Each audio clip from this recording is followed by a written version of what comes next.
संतोष मगर official या आपल्या YouTube चॅनलमध्ये स्वागत आहे. मित्रांनो, चॅनलला सबस्क्राईब केलं नसेल तर सबस्क्राईब करायला विसरू नका. शिक्षक भरती व शैक्षणिक घडामोडी संदर्भातल्या महत्त्वाच्या अपडेट्स या चॅनलला पाहायला मिळतील.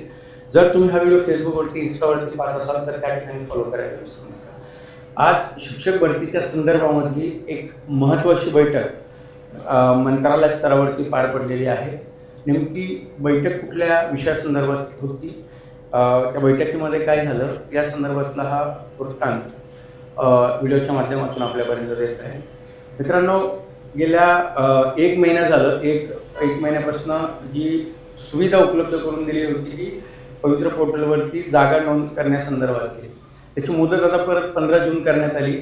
आणि 15 जून केल्यानंतर अनेक जिल्हा परिषदेचे अजून रोस्टर अपडेट झालेले नाही, बिलकुल तपासून झालेली नाही, ती अंतिम टप्प्यामध्ये आहे.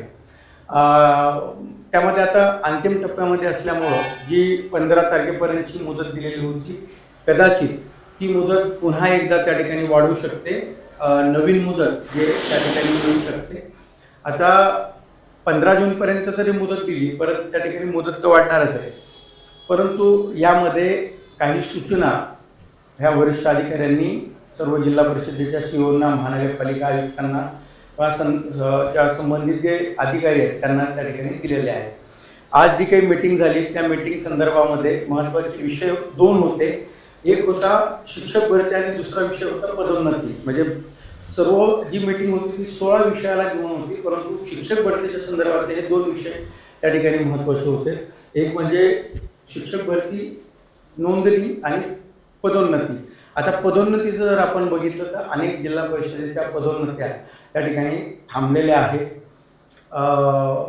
आता सातारा जिल्हा परिषदची जी पदोन्नती आहे त्यासाठी जी सेवा ज्येष्ठता त्या ठिकाणी पकडली, जो क्रायटेरिया दिलेला आहे TET पास, CTET पास, तर त्याची अंतिम यादी त्या ठिकाणी प्रकाशित केलेली आहे. त्यावरती काही आक्षेप असतील, आक्षेप घेतले जातील आणि नंतर जी केंद्र प्रमुख आणि विस्तार अधिकारी यांची आणि वरिष्ठ मुख्याध्यापक यांची यादी त्या ठिकाणी ती जाहीर करण्यात येईल. अशीच पदोन्नती बाकीच्या जिल्हा परिषदामध्ये सुद्धा बाकी आहे. आणि जोपर्यंत पदोन्नत्या होत नाही तोपर्यंत तिथली जी आकडेवारी आहे अधिकृत, की किती जागा अपलोड करणार आहे ती आकडेवारी आपल्याला कळणार नाही. आता यवतमाळ आणि बुलढाण्याचा जर विषय बघितला तर त्या ठिकाणचे जवळपास बुलढाण्याचे 42 शिक्षक, यवतमाळचे 41 शिक्षक यांनी नागपूर खंडपीठामध्ये पदोन्नतीच्या संदर्भात पिटिशन दाखल केलेली आहे आणि यावरती सुनावणी आता 10 जूनला होणार आहे. मुख्य कार्यकारी अधिकारी यांना हायकोर्टाने सूचना दिल्या की 10 जूनपर्यंत तुम्ही ते ॲफिडेव्हिट कोर्टामध्ये सादर करा. आता मुख्य कार्यकारी अधिकारी नेमकं काय सादर करतात त्यावरती पुढील सुनावणी काय होते हे आपल्याला त्या ठिकाणी कळेल. म्हणजे पदोन्नती जी आहे ते अनेक जिल्हा परिषदेची पदोन्नती जी थांबलेली आहे. काही जिल्हा परिषदेची पदोन्नती झाली असेल, परंतु बऱ्याच जिल्हा परिषदेची पदोन्नती अजून झाली नाही. आणि जोपर्यंत पदोन्नती होणार नाही तोपर्यंत शिक्षक भरतीचे जे आकडेवारी आहे, जे जिल्हा परिषद जागा अपलोड करणार ते आपल्याला कळणार नाही. आता जो विषय मी तुम्हाला सांगितला होता की त्या ठिकाणी 1 तारखेला हे पत्र होतं. या पत्रामध्ये जे विषय त्या ठिकाणी घेण्यात आलेले होते त्यामध्ये आपल्याला महत्त्वाचे विषय जर आपण बघितले की काय विषय होता की 16 नंबरचा जे काही विषय आहे पवित्र पोर्टल संदर्भातला हा विषय आहे. यामध्ये काय आहे की पदोन्नती संदर्भात आणि शिक्षक भरती नोंदणी संदर्भामध्ये हा विषय त्या ठिकाणी घेण्यात आलेला होता, ज्यामध्ये दिले की पवित्र पोर्टल भरती पदोन्नती संदर्भातील निर्णय तातडीने घेण्यात यावेत आणि शिक्षक भरतीची नोंदणी त्या ठिकाणी करावी.